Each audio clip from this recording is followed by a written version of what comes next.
మొదటిగా తండ్రైన దేవునికి ప్రభువైన యేసుక్రీస్తు నామమున స్తుతులు స్తోత్రాలు సమర్పించుకుంటూ చేరొచ్చిన మీ అందరికీ ప్రభువైన యేసుక్రీస్తు నామమున వందనాలు సమర్పించుకుంటూ ఉన్నాను.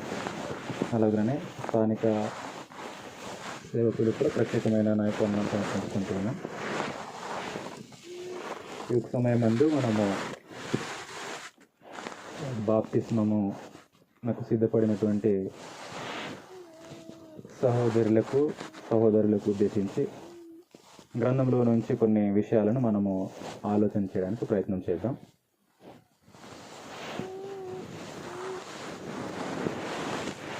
మార్కు సువార్త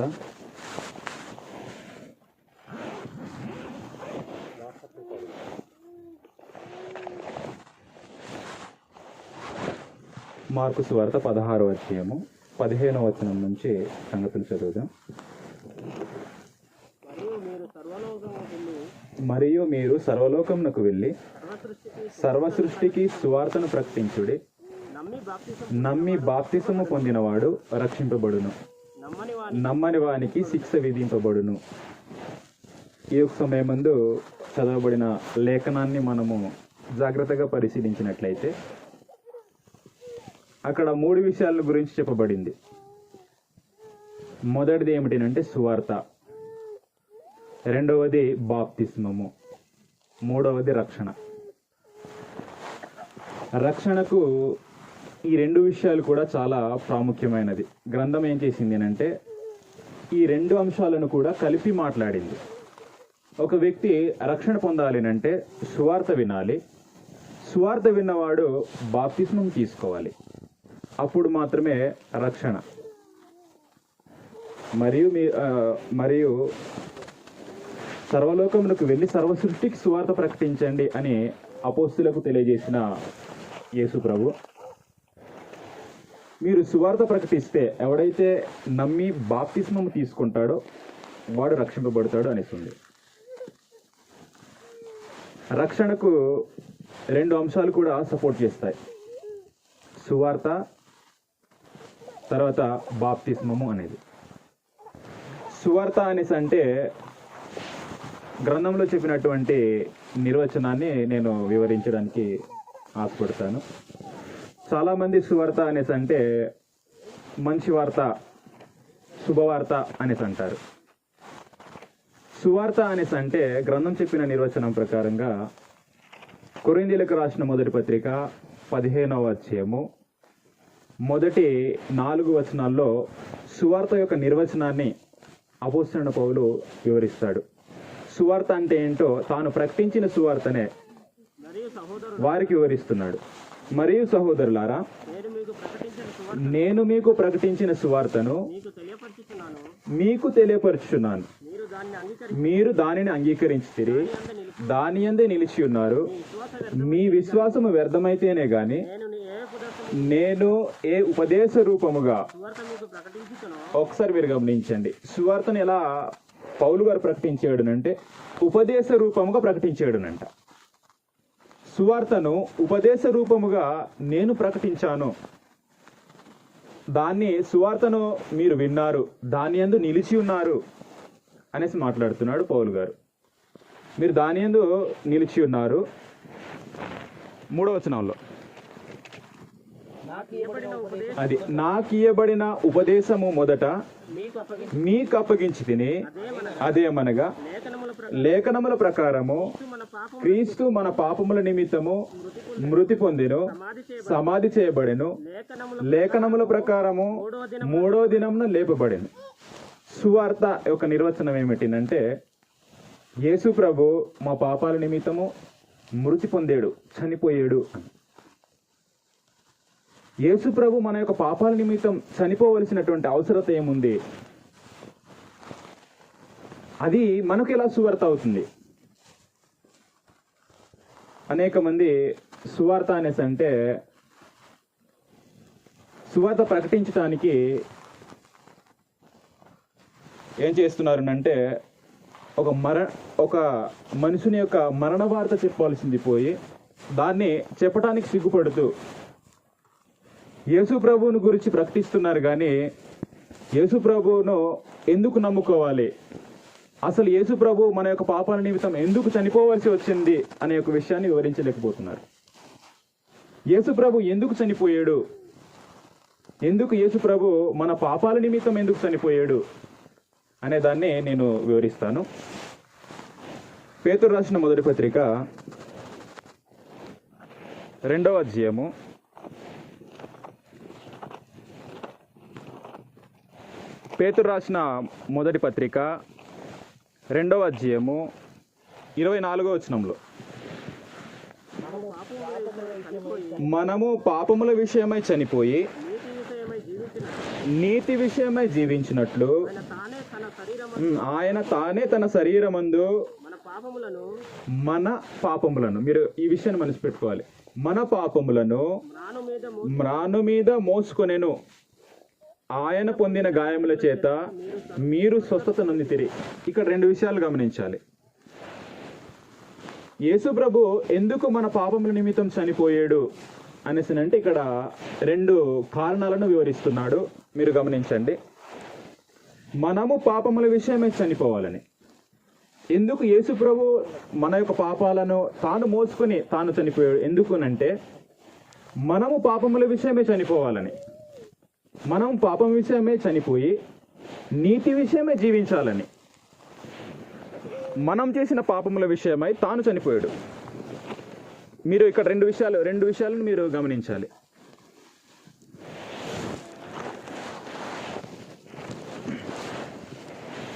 మనము పాపముల విషయమే చనిపోయి, మనము పాపముల విషయమై చనిపోవాలి, నీతి విషయమే జీవించాలి. యేసు ప్రభు మన పాపముల కొరకై చనిపోయాడు. పాపముల విషయమై, పాపముల కొరకై, ఈ 2 వ్యత్యాసాలను మీరు గమనించాలి. పాపముల విషయమైనంటే నువ్వు ఇక మీదట పాపము చేయకుండా చనిపోవాలి.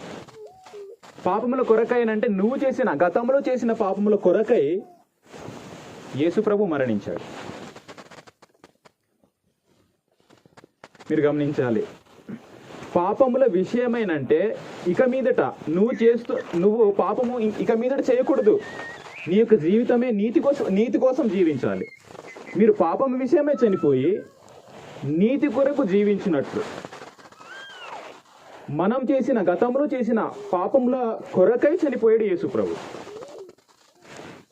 అసలు పాపముల కొరకై ఎందుకు చనిపోవలసి వచ్చింది అంటే మీరు గమనించండి. ఒక విషయాన్ని మీ మధ్య నేను వివరిస్తాను.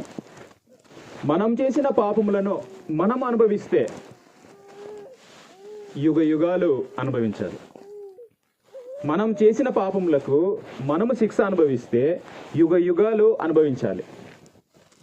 మనము చేసిన పాపముల విషయమై యేసు ప్రభు చనిపోతే సుమారుగా 6 గంటలు అనుభవించాలి.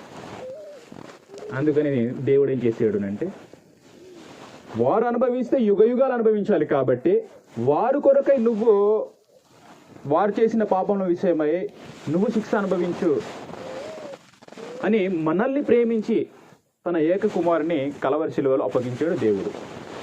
యోహాను సువార్త 3వ అధ్యాయము 16వ వచనాలు అందరి కంఠస్థ వచనమే. దేవుడు లోకమును ఎంతో ప్రేమించెను కాగా ఆయన తన అద్వితీయ కుమారునిగా పుట్టిన వాని యందు విశ్వాసముంచు ప్రతి వాడును నశింపక నిత్య జీవము పొందవలనని ఆయనను అనుగ్రహించాడు. ఎక్కడ అంటే కలవరి శిలువలో. ఇది సువార్త. గతంలో చేసిన పాపముల విషయం మనం అనుభవిస్తే యుగ యుగాలు అనుభవించాలి. యేసు ప్రభు అనుభవిస్తే 6 గంటలు అనుభవించాలి. ఇప్పుడు సువార్త ఎలా ప్రకటించాలి అంటే, నువ్వు గతంలో చేసిన పాపములను యేసు ప్రభు తన మీద మోపుకొని చనిపోయాడు. నీకు పాప క్షమాపణ అన్నది ఉంటుంది. నీ పాపాలు క్షమింపబడాలి అంటే ప్రభు యుద్ధకు రానే సువార్త ప్రకటించాలి. అది సువార్త. ఇలాగూ సువార్త ప్రకటన అనేది జరగాలి. ఇది మొదటి విషయం. అయితే మీరు గమనించాలి, సువార్తను విన్నవాడు యేసు ప్రభు మన కొరకై చనిపోయాడు కాబట్టి ఇక మీదట జీవితం అన్నది మన కొరకు ఉండకూడదు, తన కొరకు మనం జీవించాలి అనే ఒక విషయాన్ని ప్రతి ఒక్కరు కూడా గుర్తించవలసినటువంటి బాధ్యత ఉంది. లేదా రోమీయులకు రాసిన పత్రిక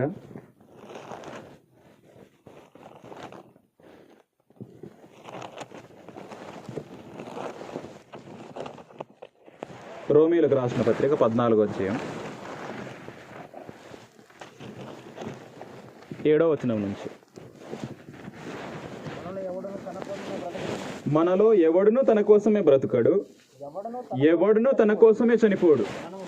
మనము బ్రతికినను ప్రభు కోసమే బ్రతుకుచున్నాము, చనిపోయినను ప్రభు కోసమే చనిపోచున్నాము. కాబట్టి మనము బ్రతికినను చనిపోయినను ప్రభు వారమై ఉన్నాము. 9వ వచనాన్ని మనుషులు పెట్టుకోవాలి. తాను మృతులకును సజీవులకును ప్రభువై ఉండుటకు ఇందు నిమిత్తమే గదా క్రీస్తు చనిపోయి మరలా బ్రతికెను.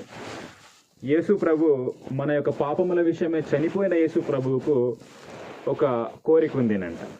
ఆ కోరికను ఇక్కడ ఏంటో వివరించాడు. మృతులకును సజీవులకును ప్రభువై ఉండుటకు ఆయన చనిపోయి మరలా బ్రతికెను అనుకున్నాడు. ఇప్పుడు నువ్వు పాపముల విషయం, నేను చేసిన పాపముల విషయమై చనిపోయాడు అని నువ్వు గుర్తించినప్పుడు, ఆయన నువ్వు అంగీకరించినప్పుడు ఆయన నీకు ప్రభువై ఉంటాడు. ప్రభువు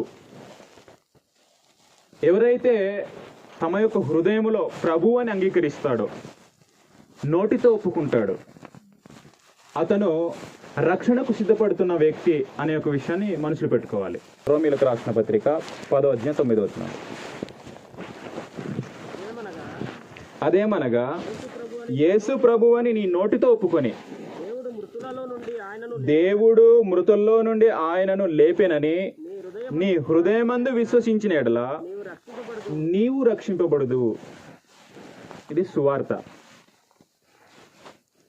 ఈ సువార్తను గ్రహించిన వాడు, యేసును ప్రభువుగా అంగీకరించిన వాడు, అనేక మంది ఒక విషయాన్ని ఇక్కడ నేను చెప్పదలుచుకున్నాను. ఏమిటంటే యేసును ప్రభువుగా అంగీకరించాలని గ్రంథం తెలియజేస్తుంది. కానీ లోకంలో యేసు ప్రభువునే దేవుడుగా బోధిస్తుంది లోకం. యేసు ప్రభువు దేవుడు అని అంగీకరించమని ఉందా? యేసును ప్రభు అని అంగీకరించమని ఉందా? దేవుడు అనేసి అంగీకరించాలని లోకంలో బోధిస్తూ ఉంటారు. కానీ ఇక్కడ లేఖనాలు చాలా క్లియర్గా చెప్తుంది, యేసును ప్రభు అని అంగీకరించు అనేసనంటే చాలా మందికి కోపం వచ్చిస్తుంది. యేసు ప్రభు దేవుడు కాడా అని వాదనలోనికి వస్తారు. యేసును దేవుడు లేపాడు అనేసి ఉంది లేఖనాలు. కానీ యేసు ప్రభువే లేచాడు అని బోధించే సువార్థికులు ఉన్నారు. మీరు ఇందులో మనసు పెట్టుకోవాలి. అదేమనగా యేసు ప్రభు అని నీ నోటితో ఒప్పుకొని దేవుడు మృతుల్లో నుండి ఆయనను లేపేనని. దేవుడు లేపేడునంట మృతుల్లో నుండి. మన పాపముల నిమిత్తం చనిపోయిన యేసు ప్రభువును మృతుల్లో నుంచి లేపినవాడు దేవుడు. లేపి తాను ఎందుకొరకు చనిపోయాడు అంటే అందరికీ ప్రభువై ఉండుటకు తాను చనిపోయాడు. చదువుకున్నాం ఇందాక. దీన్ని అంగీకరించిన వాడు, ఇది సువార్త. ఈ సువార్తను అంగీకరించిన వాడు బాప్తిస్మము అన్నది ఏం చేసుకోవాలి అంటే తీసుకోవాలి. బాప్తిస్మము అంటే ఏంటో మనకు అర్థం కావాలి. బాప్తిస్మము అంటే దాన్ని గ్రీకులో ఏమనేసి అన్నాడు అంటే బాప్టిజో అనే ఒక గ్రీక్ పదంలో నుంచి తర్జుమా చేయబడితే మన తెలుగులోనికి వచ్చేసరికి బాప్తిస్మము అంటే ముంచుట అనే ఒక అర్థం అన్నది వస్తుంది. వాస్తవానికి లేఖనాల అర్థంను బట్టి మనం చూసినట్లయితే ముంచుట దాన్ని సమాధి చేయుట లేదా పాతిపెట్టుట అనే ఒక అర్థాలు కూడా వస్తాయి. రోమీయులకు రాసిన పత్రిక. ఇప్పుడు నేను 3 విషయాలను మీ మధ్య నేను ఉంచాలని ఆశపడుతున్నాను. మొట్టమొదటిది సువార్త అంటే ఏంటో వివరించాను. రెండవది బాప్తిస్మము గురించి మాట్లాడుతున్నాను. బాప్తిస్మము అనే యొక్క బాప్టిజు అనే యొక్క గ్రీక్ పదానికి మా తెలుగు అసలు అర్థం ఏమిటంటే ముంచుట అనే ఒక అర్థం వస్తుంది. ముంచుట లేదా పాతిపెట్టుట లేదా సమాధి చేయుట అనే ఒక అర్థాలు అనేది వస్తాయి. దానికి లేఖనము ఇలాగూ మనకు వివరించింది రోమీలకు రాసిన పత్రిక 6వ అధ్యాయంలో.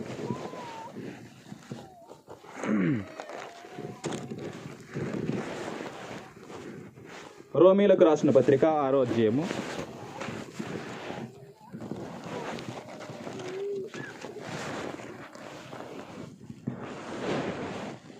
3వ వచనం నుంచి,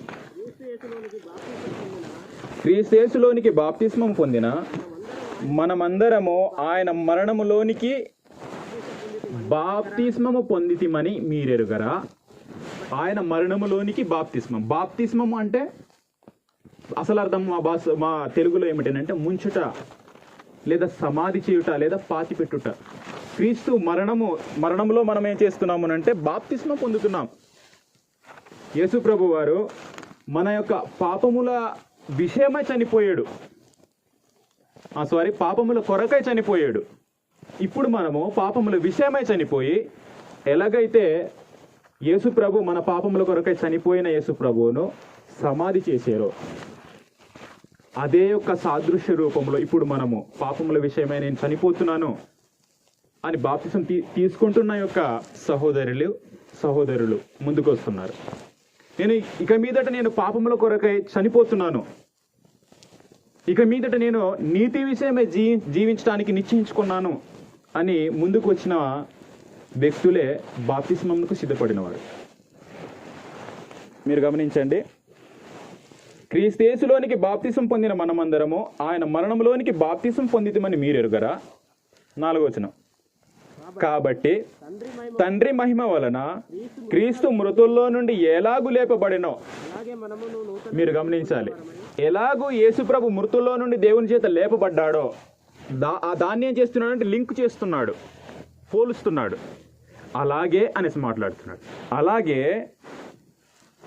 మనమును నూతన జీవం పొందిన వారమై నడుచుకున్నట్లు మనము బాప్తిస్మము వలన మరణములో పాలు పొందుటకై ఆయనతో కూడా పాతి పెట్టబడితిమి. యేసు ప్రభు చనిపోతే ఎలాగైతే సమాధి చేశారో ఇప్పుడు బాప్తిస్మము ద్వారా మనము కూడా నీటి ద్వారా సమాధి చేయబడుతున్నాం. ఏమని నిశ్చయించుకుని మనము బాప్తిస్మం తీసుకుంటున్నాము అంటే, ఇక మీదట గతంలో చేసిన పాపంలో కొరకై యేసు ప్రభు చనిపోయారు కాబట్టి ఇక మీదట నేను పాపముల విషయమై నేను చనిపోతున్నాను, నీతి కొరకు జీవించడానికి సిద్ధపడుతున్నాను అని వచ్చిన వారే బాప్తిస్మానికి సిద్ధపడిన వారు. అయితే బాప్తిస్మంలో కూడా అనేక ప్రశ్నలు చాలామంది అడుగుతూ ఉంటారు. 2 విషయాలు మీ మధ్య నేను ఉంచుతాను బాప్తిస్మము విషయంలో. అపోస్తుల కార్యాల గ్రంథం 2వ అధ్యాయము 38వ వచనంలో, అంటే ఒక దాన్ని క్లియర్గా ఎవరు కూడా సేవకులైన వాళ్ళు చాలామంది వివరించట్లేదు. అంటే అడుగుతున్న ప్రశ్నలకు సమాధానం అన్నది చెప్పకుండా అనేక మంది అలాగూ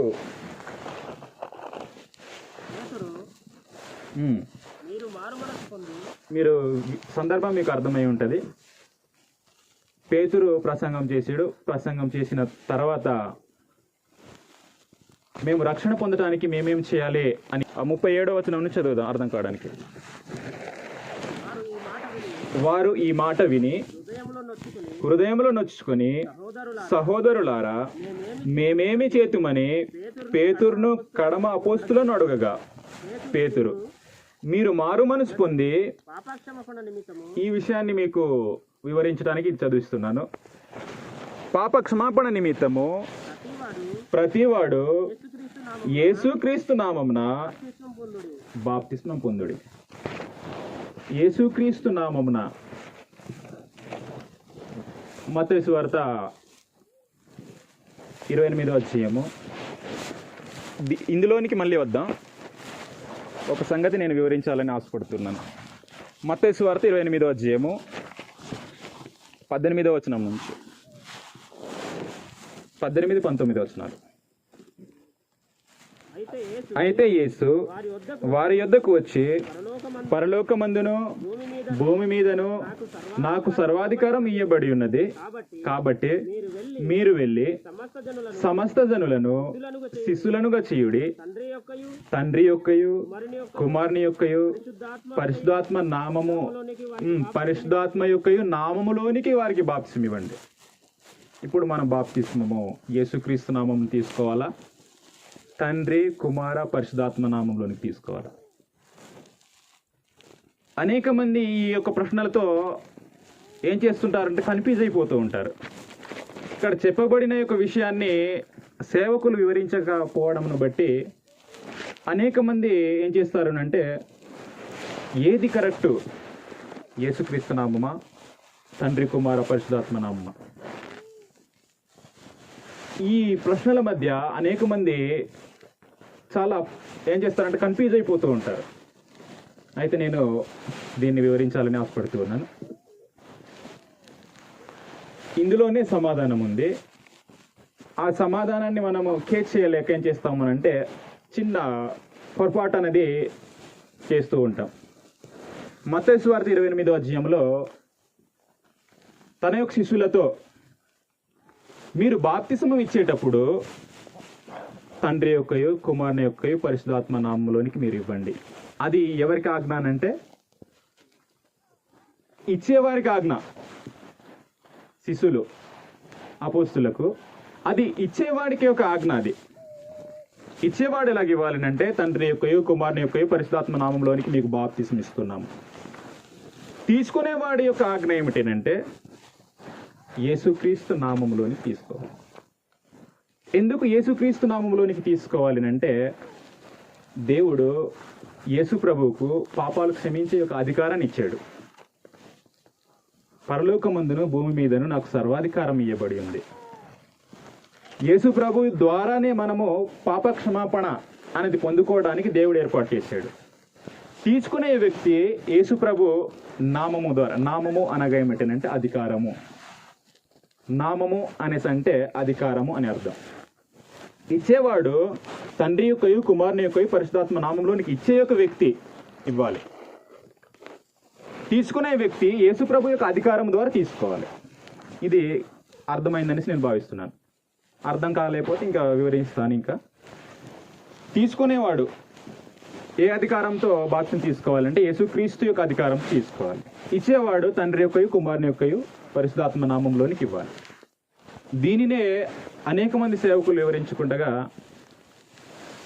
అంటే ఇచ్చే యొక్క వ్యక్తికి ఏది ఆజ్ఞాపించబడింది, తీసుకునే యొక్క వ్యక్తికి ఏది ఆజ్ఞాపించబడింది అనే ఒక విషయాన్ని వివరించకుండా జస్ట్ కన్ఫ్యూజ్ చేస్తూ ఉన్నారు వింటున్న వ్యక్తులకు.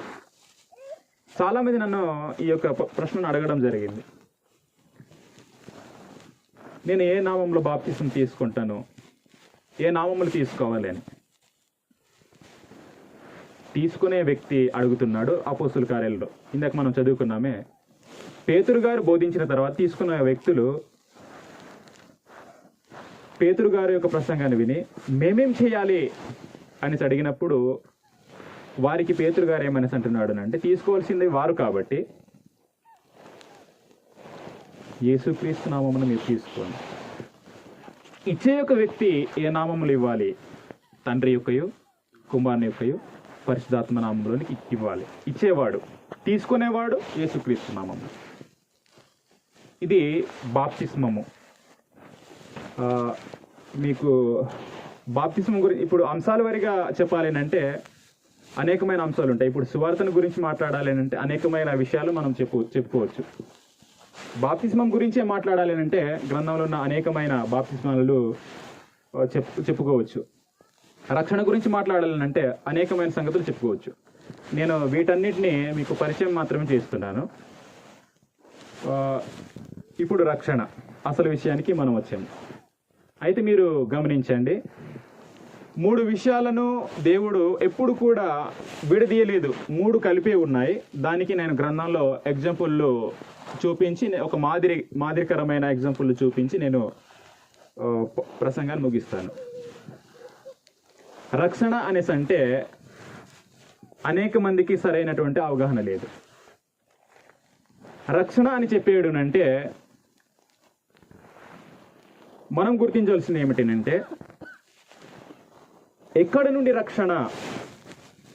ఇప్పుడు రక్షణ అని చెప్పాడు, ఎక్కడ నుండి మనకు రక్షణ అనే దాన్ని కూడా మనము తెలుసుకోవాలి. మీరు యేసు ప్రభువు నమ్మండి రక్షింపబడతారు అనేసి చెప్తున్నారే కానీ శిక్ష ఏంటో చెప్పట్లేదు. మీకు అన్ని కాలాల్లో నుంచి నేను పరిచయం చేస్తాను. దేవుడు శిక్షించాలి అంటే ముందు సమాచారాన్ని తెలియజేస్తాడు. శిక్షిస్తాను అని సమాచారం తెలియజేస్తాడు. రక్షింపబడాలి అంటే స్థలాన్ని చూపిస్తాడు. 3 విషయాలు మీరు గమనించండి. సమాచారం తెలియజేసేది ముందు సువార్త అన్నది తెలియజేస్తాడు. తర్వాత సువార్త అన్నది విన్నవాడు రక్షణలు చేర్చబడడానికి ఒక స్థలాన్ని చూపిస్తాడు. 3 విషయాలు మీరు మనసు పెట్టుకోవాలి. దేవుడు సమస్త మానవులను కలుగజేసినప్పుడు, ఆ కలుగజేసిన యొక్క మానవులను చూసినప్పుడు భూమి అంతా ఏమైంది అంటే చెడిపోయింది. చెడిపోతే దేవుడు హృదయంలో నొచ్చుకున్నాడు. నేను మానవులు చేసినందుకు సంతాపపడుతున్నాను, చాలా బాధపడుతున్నానని. అప్పుడు దేవుడు అనుకున్నాడు, లోకంలో చూస్తే అందరు భక్తిహీనులే, ఒక్కడు కూడా నీతిపరుడు కనిపించట్లేదు లోకంలో. ఒక్క వ్యక్తి మాత్రమే దేవుని దృష్టికి నీతిమంతుడు కనిపించాడు, నోవాహు. కనిపిస్తే దేవుడు ఒక సమాచారాన్ని తెలియజేశాడు, నోవాహు ఈ సమస్త శరీరాలను నేను తుడిచేస్తాను, కాబట్టి రక్షింపబడాలి అంటే ఒక ఓడ నిర్మించు అనేసి అన్నాడు. ఓడను రక్షింపబడటానికి ఓడను చూపించాడు సింబలిక్. మీరు గమనించండి, దేవుడు శిక్షిస్తాను అనేసి అన్నాడు, రక్షించడానికి ఒక స్థలాన్ని చూపించాడు. ఆ రక్షణలోనికి వెళ్ళటానికి సువార్త అనే ఒక సమాచారాన్ని తెలియజేస్తాడు. ఆదికాండము 6వ అధ్యాయం.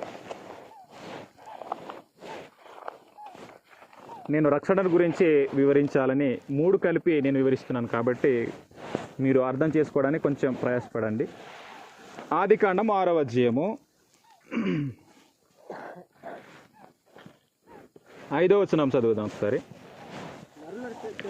నరుల చెడుతనము భూమి మీద గొప్పదనియు, వారి హృదయం యొక్క తలంపులలోని ఊహ అంతయు ఎల్లప్పుడూ కేవలము చెడ్డదనియు యెహోవా చూచి తాను భూమి మీద నరులను చేసినందుకు యెహోవా సంతాపము నొంది తన హృదయములు నొచ్చుకొనెను.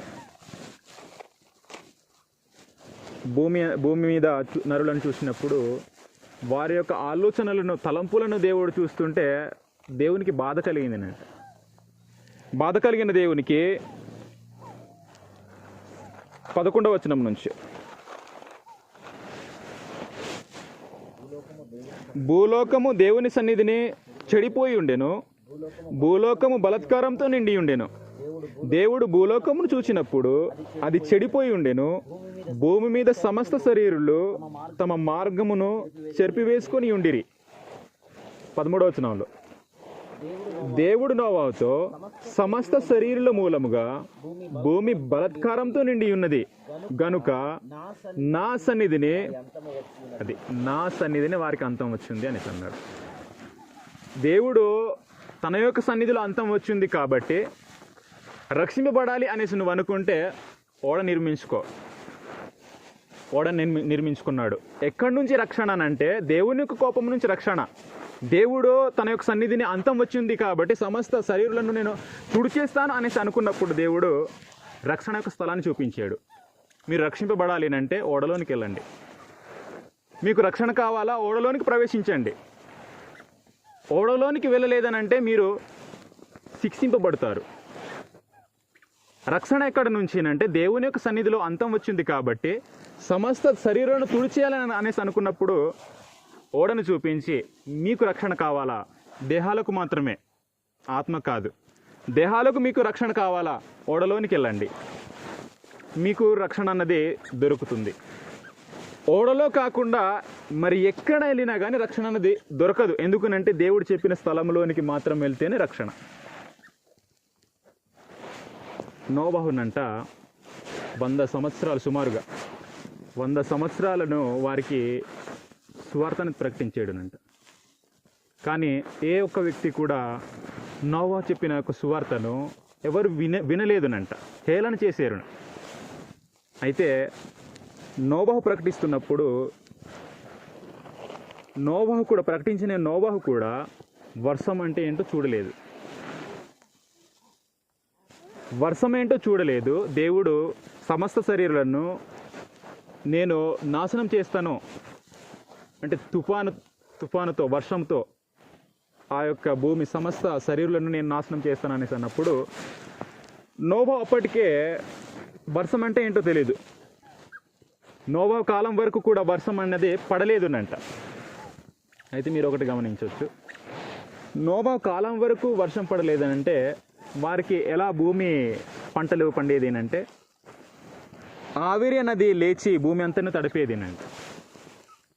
అప్పటి వరకు, అది వరకు వినని యొక్క సంగతి ఏమిటంటే వర్షము అనేది, వర్షం అంటే ఏంటో నోవహు కాలంలో ఉన్న జనులకు తెలియదు. ఒకసారి చదువుదాం మనం. హెబ్రీయులకు రాసిన పత్రిక 11వ అధ్యాయం. హెబ్రీయులకు రాసిన పత్రిక 11వ అధ్యాయము 7వ వచనంలో, విశ్వాసమును బట్టి నోవహు అది వరకు చూడని సంగతులను గురించి దేవుని చేత హెచ్చరింపబడి భయభక్తులు గలవాడై తన ఇంటి వారి రక్షణ కొరకు ఒక ఓడను సిద్ధం చేసెను. అందువలన అతడు లోకము మీద నేరస్థాపన చేసి విశ్వాసమును బట్టి కలుగు నీతికి వారసుడాయను. మీరు ఒక విషయాన్ని మనసులో పెట్టుకోవాలి. నోవహునంట తన యొక్క విశ్వాసమును బట్టి దేవుడు అది వరకు చూడని యొక్క సంగతులను గురించి బోధించాడునంట. అది వరకు చూడని సంగతి ఏమిటంటే వర్షం అంటే ఏంటో అప్పటికి తెలియదు నోవహు కాలంలో ఉన్న జనులకు. విశ్వాసమును బట్టి నోవహు అది వరకు చూడని సంగతులను గురించి దేవుని చేత హెచ్చరింపబడి, అంతవరకు వర్షం లేకుండా ఎలా భూమి పంటనిచ్చింది అంటే ఆదికాండము 3వ అధ్యాయం, ఆదికాండము 2వ అధ్యాయం, ఆదికాండము 2వ అధ్యాయము 5వ వచనంలో, 4వ వచనం చదివితే ఇంకా అర్థమవుతుంది. దేవుడైన యెహోవా భూమిని ఆకాశమును చేసిన దినమందు భూమి ఆకాశంలో సృజించినప్పుడు వాటి వాటి ఉత్పత్తి క్రమము ఇదే. అది వరకు పొలమందలి ఏ పొదయు భూమి మీద నుండలేదు, పొలమందలి ఏ చెట్టును మొలవలేదు. ఏలైనగా దేవుడైన యెహోవా భూమి మీద వాన కురిపించలేదు, నేలను సేదపరచుటకు నరులు లేడు. 6వ విషయాన్ని మీరు మనసు పెట్టుకోవాలి. అయితే ఆవిరి భూమి నుండి లేచి నేల అంతటినీ తడిపెను. నోవహు కాలం వరకు కూడా భూమి మీద వర్షం అన్నది ఏంటో ఆనాటి కాలంలో ఉన్న భక్తులకు తెలియదు. నోవహు అది వరకు చూడని ఒక సంగతుల గురించి హెచ్చరింపబడ్డాడు దేవుని చేత. విశ్వాసమును బట్టి దేవుడు చెప్పిన ప్రకారంగా తాను తన ఇంటి వారి రక్షణ కొరకు దేవుడు చూపించిన స్థలాన్ని సిద్ధం చేసుకున్నాడు, ఓడను. దేవుని యొక్క కోపంలో నుంచి తప్పింపబడాలి అంటే ఓడలోనికి వెళ్ళాలి. ఓడలోనికి వెళ్ళినప్పుడు, ఓడలో ప్రవేశించినప్పుడు దేహాలకు రక్షణ అనేది వారికి దొరుకుతుంది. పేతురు రాసిన మొదటి పత్రిక, పేతురు రాసిన మొదటి పత్రిక 3వ అధ్యాయము 19-20 వచనాల్లో, 19-20 వచనాలు. దేవుని దీర్ఘశాంతము ఇంకా కనిపెట్టుచుండినప్పుడు పూర్వము నోవహు దినాలలో ఇది ఎప్పటి దినాల గురించి మాట్లాడుతున్నాడు అంటే పూర్వపు దినాలు. ఏ దినాలు అనేసి మాట్లాడాడు? నోవహు దినాలు. నోవహు దినాలు గురించి మాట్లాడుతున్నాడు భక్తుడు. పూర్వము దేవుని దీర్ఘశాంతం ఇంకా కనిపెడుచుండినప్పుడు పూర్వము నోవహు దినములలో ఓడ సిద్ధపరచబడుచుండగా అవిధేయులైన వారి యొద్దకు అనగా చెరలో ఉన్న ఆత్మల యొద్దకు ఆయన ఆత్మరూపిగానే వెళ్ళి ఏం చేశాడు? ప్రకటించాడు. వారికి సువార్త అన్నది అందింది ఆనాటి కాలంలో ఉన్న జనులకు. ఆ సువార్త ఏమిటంటే, మీ ప్రాణం మీ యొక్క దేహంలోకి రక్షణ కావాలి అంటే ఓడలోనికి వెళ్ళండి. అది నేను చూపించిన ఒక స్థలం. రక్షింపబడాలా? ఓడలోనికి ప్రవేశించండి. శిక్షింపబడాలా? ఓడలోనికి వెళ్ళనవసరం లేదు. రెండు కార్యక్రమాలు జరుగుతుంటాయి. సువార్త ప్రకటిస్తున్నప్పుడు రక్షణ అయినా జరగాలి, శిక్ష అన్నది ఆయన ఏం చేయాలి అంటే చూపింపబడుతుంది. మీరు సర్వలోకమునికి వెళ్ళి సర్వ సృష్టికి సువార్త ప్రకటించండి. నమ్మిన వానికి రక్షణ ఇస్తుంది, నమ్మని వానికి శిక్ష ఇస్తుంది. సువార్త ప్రకటిస్తూ ఉంటే రెండు వాసనలు కొడతాయనంట. ఒకటి జీవపు వాసన, మరొకటి మరణపు వాసన. అపోస్తులు సువార్త ప్రకటిస్తూ ఉంటే నమ్ముతున్న వారికి జీవపు వాసన కొడుతుందినంట సువార్తయే, నమ్మలేనటువంటి వారికి మరణపు వాసన కొడుతుందినంట. కొరింథీయులకు రాసిన 2వ పత్రిక, మళ్ళీ ఇక్కడ నేను వస్తాను, ఆ విషయాన్ని నేను చెప్పి నేను వస్తాను. కొరింథీయులకు రాసిన 2వ పత్రిక 2వ అధ్యాయము 12వ వచనము నుంచి 12వ వచనం ఒకటి మనం చదువుకొని 15వ వచనం చదువు. క్రీస్తు సువార్త ప్రకటించుటకు నేను త్రోయాకు వచ్చినప్పుడు సరిపోద్ది డైరెక్ట్గా మనం 15వ వచనం. ఇక్కడ పౌలు గారు ఏమని తెలియజేస్తున్నాడు అంటే, క్రీస్తు సువార్త ప్రకటించుటకు నేను త్రోయాకు వచ్చాను. సువార్త ప్రకటించుటకు త్రోయాకు వెళ్ళాడు అంటే 15వ వచనంలో మనం డైరెక్ట్ చదివేద్దాం. 15వ వచనం. రక్షింపబడు వారి పట్లను నశించు వారి పట్లను మేము దేవునికి క్రీస్తు సువాసన అయి ఉన్నాము. 16వ వచనం. నశించు వారికి అది నశించే వారికి మరణపు వాసనగా ఉన్నారనంట. నశించు వారికి మరణార్థమైన మరణపు వాసనగాను, రక్షింపబడు వారికి జీవార్థమైన జీవపు వాసనగాను ఉన్నాము. వారు ప్రకటిస్తుంది సువార్త. నమ్ముతున్న వారికి జీవపు వాసన వస్తుంది, నశింపబడుతున్న వారికి అంటే నమ్మని వారికి మరణపు వాసన కొడుతుంది. పూర్వం నోవాహు దినాల్లో నోవాహు ప్రకటిస్తూ ఉంటేనంట ఎవరు నమ్మలేదు, ఎగతాళి చేశారు. నన్ను ఎప్పుడైనా వర్షం చూసావు నువ్వు, వర్షం వస్తుంది అనేసి నువ్వు ప్రకటిస్తున్నావు, వర్షం నువ్వు చూసావా అని హేళన చేస్తున్నారు భక్తులు. కానీ నోవాహు ప్రకటించాడు. సుమారుగా 100 సంవత్సరాలు ప్రకటించారు అంటే ఎవరు నమ్మలేదు. తన ఇంటి వారిని 8 మందిని దేవుడు చూపించిన స్థలంలోనికి చేర్చి రక్షింపబడ్డాడు. దానిని మీరు గమనించండి. దానినే ఆ యొక్క ఓడలో చేర్చబడిన దానినే ఏమన్నాడునంటే బాప్తిస్మము అనేసి అన్నాడు. అదే చదువుదాం ఇప్పుడు. పేతురు రాసిన మొదటి పత్రిక 3వ అధ్యాయంలోనికి మళ్ళీ వద్దాం.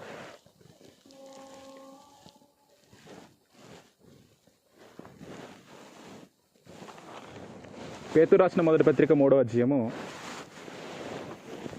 మనము 19-20 వచనాలు చదివేసుకున్నాం కాబట్టి మరొకసారి చదవబోట్లేదు. డైరెక్ట్గా మనం 21వ వచనాన్ని చదివేద్దాం. ఒకసారి ఆ చిన్న బిట్టును చదివేద్దాం. ఆ ఓడలో కొందరు అనగా 8 మంది నీటి ద్వారా రక్షణ పొంది అనేసి ఉంది. రక్షణ దేని ద్వారానంట? నీటి ద్వారా రక్షింపబడ్డారునంట. ఇప్పుడు 21వ వచనం దాన్ని లింక్ చేసి మాట్లాడుతున్నాడు.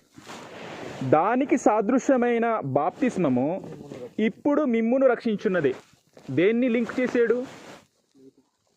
నీటి ద్వారా రక్షింపబడిన నోవాహు కుటుంబాన్ని లేవనెత్తి వారికి ఏం చేస్తున్నాడు? లింక్ కలుపుతున్నాడు. దానికి సాదృశ్యమైన బాప్తిస్మము ఇప్పుడు మిమ్మును రక్షించున్నది. ఇప్పుడు రక్షణ మనకు ఎక్కడి నుండి అంటే, దేవుడు శిక్షిస్తాను. దేవుడు ఎలా శిక్షిస్తాడు అంటే ఉగ్రత అన్నది చూపిస్తాను అని భక్తుల ద్వారా ముందుగానే విషయాన్ని తెలియజేశాడు. మత్తయి సువార్త 3వ అధ్యాయం 7వ వచనంలో మత్తయి సువార్త 3:7 దేవుడు శిక్షిస్తానని చెప్పిన యొక్క విషయాన్ని నేను చదివించి నేను ముగిస్తాను, కొంచెం ఓపిక పట్టండి.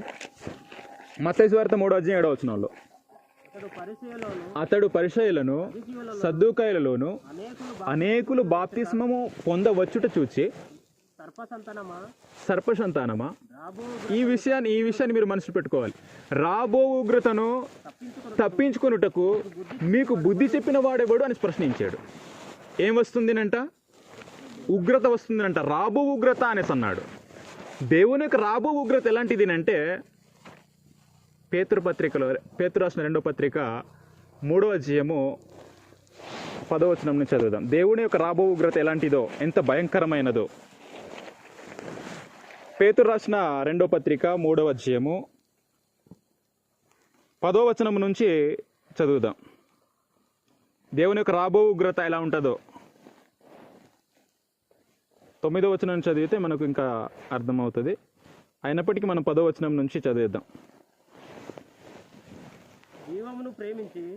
పేతురు రాసిన 2వ పత్రిక 3వ అధ్యాయము 10వ వచనం. అయితే ప్రభు దినము దొంగ వచ్చినట్లుగా వచ్చును. ఆ దినమున ఆకాశములు మహాధ్వనితో గతించిపోవును, పంచభూతములు మిక్కటమైన వేండ్రముతో లయమైపోవును, భూమియు దాని మీద నున్న కృత్యములు కాలిపోతాయి. దేవుని యొక్క రాబో ఉగ్రత ఎలా ఉంటుంది అంటే, ఈ భూమిని, పంచభూతాలను, ఈ సమస్తాన్ని ఏం చేస్తాడంటే అగ్నితో కాల్చేస్తాడు. అది రాబోతుంది ఉగ్రత, దేవుని యొక్క ఉగ్రత. ఇప్పుడు మనకు రక్షణ ఎందులో నుంచినంటే, దేవుని యొక్క రాబో ఉగ్రత నుంచి తప్పించుకోవాలి. నోవహు కాలంలో ఒక స్థలాన్ని చూపించాడు. నోవహు ఓడలోనికి వెళ్ళండి, మీకు రక్షణ దొరుకుతుంది. ఇప్పుడు రక్షణ కావాలనంటే దేవుడు చూపించిన యొక్క స్థలం ఏదినంటే, దేవుడు ఒక స్థలాన్ని చూపించాడు. ఆ స్థలం ఏంటో మీకు పరిచయం చేస్తాను. మత్తయి సువార్త 16వ అధ్యాయము. వాస్తవానికి దీన్ని ఇంకా డీటెయిల్గా మనము ఆలోచన చేస్తే సమయం అయిపోద్ది కనుక నేను విషయం తెలియజేస్తాను. దేవుడు ఒక విషయాన్ని తెలియజేస్తాడు. జకర్యా గ్రంథం 6వ అధ్యాయం 12వ వచనంలో, నా కొరకు ఒక వ్యక్తి ఆలయాన్ని కడతాడు, చిగురు అని ఒకడు కలడు, అతడు నా కొరకు ఒక ఆలయాన్ని కడతాడని ప్రవచించాడు. దేవుని యొక్క ఆలయాన్ని కట్టడానికి యేసు ప్రభు భూలోకానికి వచ్చి దేవుని కొరకు ఆలయాన్ని కట్టాలి, దేవుని కొరకు ఆలయాన్ని కట్టాలి, ఆ ఆలయమే నా సంఘము అనేసి అన్నాడు. మత్తయి సువార్త 16వ అధ్యాయం 18వ వచనంలో, మరియు నీవు పేతురవు, ఈ బండ మీద నా సంఘమును కట్టుదును, పాతాళలోక ద్వారములు దాని ఎదుట నిలవనేరవు అనేసి అన్నాడు. పాతాళలోక ద్వారాలు దాని ఎదుట నిలవనేరవు అన్నాడు. యేసు ప్రభు స్థాపించిన సంఘం. ఇప్పుడు మన యొక్క ఆత్మలకు రక్షణ కావాలి అంటే, క్రీస్తు ప్రభు ఏదైతే సంఘాన్ని స్థాపించాడో, ఎలా స్థాపించాడో అనేసి అడగొచ్చు. తన యొక్క ప్రాణం పెట్టి దేవుని కొరకు మనుషులను కొని, తన యొక్క రక్తం ద్వారా కొని దేవునికి రాజ్యముగాను యాజకులుగాను చేశాడు. అది దేవుని యొక్క ఆలయం. దేవుడు ఏమని చూపించాడు అంటే, రాబో ఉగ్రతను తప్పించుకోవటానికి మీరు క్రీస్తు స్థాపించిన సంఘంలో చేర్చబడండి. సంఘంలో చేర్చబడాలి అంటే, నోబహు కాలములో జరిగినటువంటి ఆ సాదృశ్యాన్ని బట్టి బాప్తిస్మము పొందితేనే క్రీస్తు ప్రభు యొక్క సంఘంలో చేర్చబడతాం. బాప్తిస్మం పొందితేనే. మీరు విషయాన్ని గమనించండి. ఇందాక మనం ఫస్ట్గానే చదువుకున్నాం, మార్కు సువార్త 15:16లో, మరియు మీరు సర్వలోకమునకు వెళ్ళి సర్వ సృష్టికి సువార్త ప్రకటించండి. సువార్త ప్రకటించిన వాడు నమ్మి బాప్తిస్మం పొందితే రక్షింపబడతాడు. ఎందులో వెళితే రక్షింపబడతాడు అంటే, క్రీస్తు సంఘంలో చేర్చబడతాడు. అయితే అనేక మంది అనుకోవచ్చు, నేను క్రీస్తు సంఘంలో వెళ్తున్నాను, నేను రక్షింపబడ్డానా లేదని. మనము వెళితే సంఘంలో చేర్చబడినట్టు కాదు. నువ్వు సంఘంలో వెళ్ళినా కానీ నువ్వు బాప్తిసం తీసుకుంటే ప్రభువే నిన్ను చేర్చుతాడు. అనేక మంది నేను క్రీస్తు సంఘంలో వెళ్తున్నాను, నాకు రక్షణ ఉందా లేదని అడుగుతూ ఉంటారు. నువ్వు చేర్చబడ్డావో లేదో ప్రభువుకు నీకే తెలియాలి. ఎలా చేర్చబడతాము అంటే, అపోస్తుల కార్యాల గ్రంథం, విషయాన్ని మీరు మనసులో పెట్టుకోవాలి. అపోస్తుల కార్యాల గ్రంథం 2వ అధ్యాయము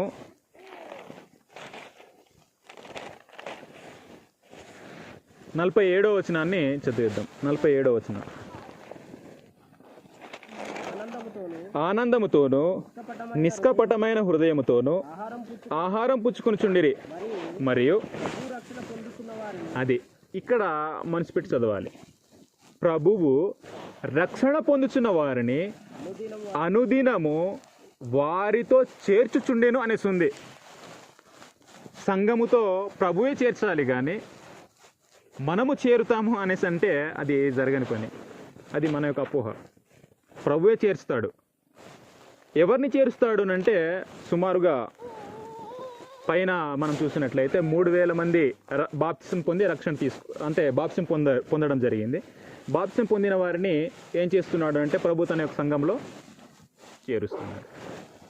ఇప్పుడు తన యొక్క సంఘంలో చేర్చిన వాడికి దేవుని యొక్క రాబో ఉగ్రతను తప్పించడానికి యేసుప్రభు ఏమై ఉంటాడు అంటే రక్షకుడు అయి ఉంటాడు. తన యొక్క సంఘమునకు మాత్రమే రక్షకుడు. ఎఫెసీయులకు రాసిన పత్రిక 5వ అధ్యాయం. ఒక విషయాన్ని చెప్పి నేను ముగించేస్తాను. ఈ విషయాన్ని ఎక్కువ సమయం అయిపోయింది. మీరు ఓపికతో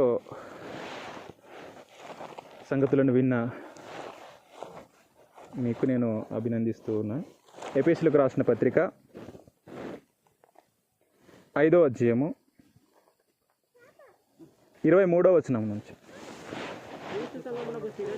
క్రీస్తు సంఘమునకు శిరస్సై ఉన్నలాగున పురుషుడు భార్యకు శిరస్సై ఉన్నాడు. అది ఈ విషయాన్ని మనసులో పెట్టుకోవాలి.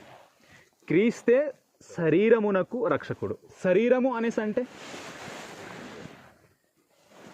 ఎఫెసీయులకు రాసిన పత్రిక 4వ వచనంలో శరీరం ఒక్కటే అనేసి అన్నాడు. శరీరము అనేసి అంటే కొలసీలకు రాసిన పత్రిక 1వ అధ్యాయం 18వ వచనంలో అక్కడ వివరించాడు శరీరం అంటే ఏంటో. కొలసి పత్రిక 1వ అధ్యాయము 18వ వచనంలో అది విషయాన్ని మనసులో పెట్టుకోవాలి. సంఘము అను శరీరం. శరీరము అనేసి అంటే సంఘం. క్రీస్తు శరీరమునకు మాత్రమే రక్షకుడై ఉన్నాడు అని చదువుతుంది. క్రీస్తు తన యొక్క సంఘానికే రక్షకుడు. ఎక్కడి నుంచి రక్షకుడు? దేవుని యొక్క రాబో ఉగ్రత నుంచి, భూమిని ఆకాశాన్ని కాల్చేస్తున్న యొక్క దినములో ప్రభు సంఘంలో ఉన్నవాడు మాత్రమే రక్షింపబడతాడు. నోవహ దినాల్లో ఎలాగైతే ఓడలోనికి ప్రవేశించిన వాడు ఎలాగైతే రక్షింపబడ్డాడో, దేవుని యొక్క రాబో ఉగ్రతను ఈ భూమి మొత్తాన్ని దేవుడు కాల్చేస్తున్నప్పుడు తన యొక్క ఆత్మకు రక్షణ కావాలని అంటే ప్రభు సంఘంలో ఉన్నవాడు మాత్రమే రక్షింపబడతాడు. వారికి మాత్రమే యేసు ప్రభు రక్షకుడై ఉంటాడు. ఈ విషయాన్ని మీరు మనసులో ఉంచుకోవాలని, ప్రతి వారం కూడా మన యొక్క ఆత్మను రక్షించడానికి స్థలాన్ని దేవుడు చూపించాడు. అది క్రీస్తు యొక్క శరీరం, క్రీస్తు ప్రభు యొక్క సంఘం. ఆ సంఘంలో ఉంటేనే దేవుని యొక్క రాబో ఉగ్రత నుంచి తప్పించుకోవడానికి అది స్థలం. పూర్వం ఎలాగైతే నోవహ దినాల్లో ఓడను చూపించి అందులో వెళ్ళండి, అది మిమ్మల్ని మీ యొక్క దేహమునకు రక్షణ అనేది ఇస్తుంది. దేవుడు ఇప్పుడు ఏమనేసి అంటున్నాడు అంటే మీ ఆత్మకు రక్షణ కావాలని అంటే క్రీస్తు ప్రభు సంఘంలో చేర్చబడండి, మీ ఆత్మలను రక్షించుకోండి అని తెలియజేస్తున్నాడు. కాబట్టి ఈ యొక్క విషయాలను మీ మనసులో ఉంచుకోవాలని ఇంతవరకు శ్రద్ధగా ఓపికతో విన్న మీ అందరికీ ప్రభు అయిన యేసుక్రీస్తు నామమున వందనాలు సమర్పించుకుంటూ ముగిస్తానని మీ అందరికీ వందనాలు.